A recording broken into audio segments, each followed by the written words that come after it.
Maisie, thank you so much for sitting down with me today. I was reading about you and looking at your work and a little taken aback because you are a new artist. Yes. Okay, when did you start creating? So I started creating in January of 2021, so just last year, and I fell in love with art immediately. Were you always creative? Did you have a creative outlet before you really started working with paints and canvas? So looking back, I realized that there were times where I always kind of fell back on art, but it was never something that I took seriously or something that I practiced consistently. So when you started on this kind of artistic journey, what made you decide to start unleashing your creativity in that way? In January, I kind of had a falling out with my career at the time, and so I kind of needed a mental break, and it just started pouring out of me. So did you start immediately kind of in the same vein of style, or did you try different things? What was the beginning like? John Beckley is an artist that I really admire, and you can see that a lot in my geometric abstract work, and so I learned a lot of my tricks from him. And I just began painting, and neon colors were something that really attracted me in the beginning, and over time my styles gradually changed and I started incorporating different things in my work. So tell me about those tricks. Like, what can people expect to see when they look at your work? A lot of color and a lot of texture. I use different types of tools for texturing, and there's a lot out there that I'm still learning, so my work is going to change. And I noticed that you use different mediums too. Your spray paint, acrylic. What all do you like to throw at the canvas? So yeah, spray paint, acrylic paint are my go-tos. Pastels, chalk, marker, anything I can get my hands on. Being a self-taught artist is really exciting for me because I'm very experimental when it comes to my work. So tell me about how you approach a piece. Do you have an idea in mind of what you want the end result to look like, or do you just sort of start and see what happens? A lot of times it's start and see what happens, but a lot of times there's inspiration, but a lot of changes happen throughout the painting process. Something doesn't work, or maybe I changed my mind. So usually inspiration. And where does that inspiration come from? The inspiration comes from a lot of times my anxiety or depression. I think that's something that a lot of people are kind of scared to talk about, but I appreciate my art so much more because of that. It's a way for me to get it out.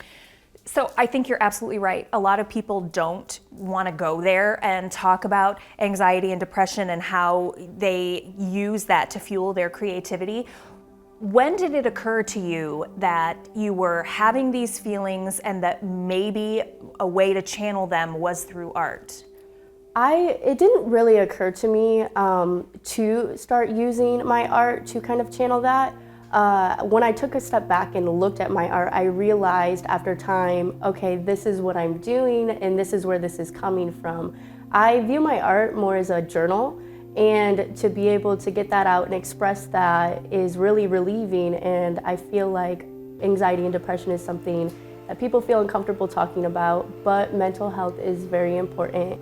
So I have to wonder, does it give you anxiety to know that you are putting yourself out there in this way? It's very vulnerable to express yourself in any way, but to put it on canvas and then know that people are going to have a reaction to it. Does that create anxiety? No, maybe sometimes actually. Yeah, maybe. Yeah. But I do like inspiring others, and I like helping other people that struggle with anxiety or depression. Tell me about, is there a specific time when creating, when painting has really kind of pulled you out of a place of a low spot, if you will? When I first began creating, I believe that it pulled me out of, kind of a dark place, and I started painting and expressing these feelings on canvas, and it's really helped me heal. When you finish a piece, do you feel like the piece is finished, or do you have a hard time kind of discerning when it's done? My work hangs on my wall for a very long time before I decide that it's finished. And a lot of times I'll get it down and add something, change something, but there is that aha moment, and it's the best feeling when you know that your work is complete. Yeah, so it's not just a creative expression, it's kind of cathartic in terms of mental health. Is that Yes. fair to say? Yes, most definitely, most definitely. So when you look at your different pieces, can you sort of tell what frame of mind you were in? Or do your colors reflect that, or the style?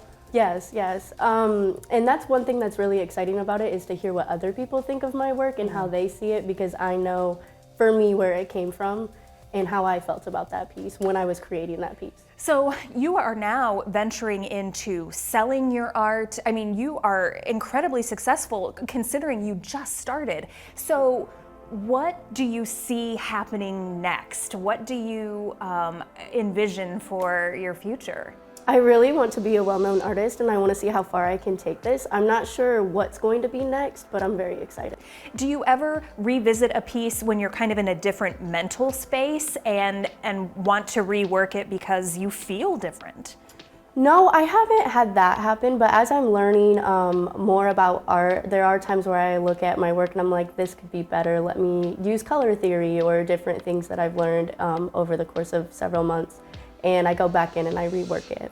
What sort of lessons like that, like color theory, are you learning that you find yourself really incorporating now in every piece? Color theory is definitely a big one, and then also you'll look at a lot of my work, and some of it is I'm covering all of the canvas, but it's okay to leave, blank space. Now, when you mentioned that your work is like a journal to you. When you are journaling, it's always, you sort of let it flow, right? You just word vomit, for lack of a better expression. Yeah. Is it hard when you're painting to have to keep in mind technique and the look of it when you kind of just want to get it out? When I first began painting, yes, I took so much longer to finish a piece, but now it just feels so natural. Start to finish, how long does a typical piece take? Some of my pieces are quite large and it takes quite a bit of time to finish those pieces, but I finish pieces at times in 3 hours, one session. Sometimes I'll hold on to it for a while and rework it a couple times. So it varies. Tell me about your technique. Did you seek out knowledge about how to paint, or did you just get materials and go for it? I am a strong believer in that anyone and everyone can and should create. John Beckley, like I said, is an artist that I really admire, and a lot of my technique I have learned from him and just kind of adapted on that. But yeah, it was just go out, get paint, get supplies, and go for it. Now, you mentioned that sometimes when you're in the midst of a piece, it changes course a little bit. Mm-hmm. Do you ever have that moment where you're like, this is terrible, I just need to abandon it? Or do you always sort of see light at the end of the tunnel? I have had those moments in the middle of projects, and at that point, I just paint it white and start over. That should be a philosophy for life, right? Yeah. Just start over. So what is the hardest part of really putting yourself out there in terms of your art? I would say that the hardest part is just doing the work and being present and continuing. Do you ever have those days when you're like, I don't want to paint, I don't want to, I have nothing to express? Yeah, I have those days all of the time. I think that my creativity comes and goes. And when it comes, I'll finish 5 or 6 paintings in 1 week, and I become very obsessive. And then there's times where I won't pick up a brush for a whole month. So, does that scare you? When you have a whole month where you don't really feel inspired, do you go, oh geez, what's happening? Or you just know, you trust that it's gonna come back. Mm-hmm. What's the best part of expressing yourself in this way? Inspiring others. Inspiring others. I have a lot of people that say that I inspire them, and that's honestly one of the coolest things. Yeah, so what advice would you give to your younger self and or other young artists? it's okay to take up space and go for it. I love you have a painting that says, yes, take up space. That's so brilliant. Do you see that your growth is kind of linear, or did you get better fast? I think I immediately started making progress, and that's what really excited me about it, was taking a step back, and the reaction I got from the public and family members and friends was overwhelming, and yeah. You are new to art, but I wonder, if you weren't an artist, what would you be? I'm not sure, actually. I've worked in construction, I've worked in the restaurant industry. I've been all over the place with my occupation. If I wasn't an artist, I wouldn't be happy. Then you know what you should be doing. Do you think that all of those experiences have lent themselves to your work? Do you see bits and pieces of that in your work? Absolutely. I believe that everything happens for a reason, and I appreciate all of my experiences, good and bad. But yeah, I'm really happy to be an artist. Maisie, I can't believe that you are so new to art. You're so young and have so much promise. It's really exciting, and it is inspiring, even to someone like me who doesn't want to go out and paint, but just kind of in life. So please keep creating, and thank you so much for taking the time today. Thank you so much. I appreciate it.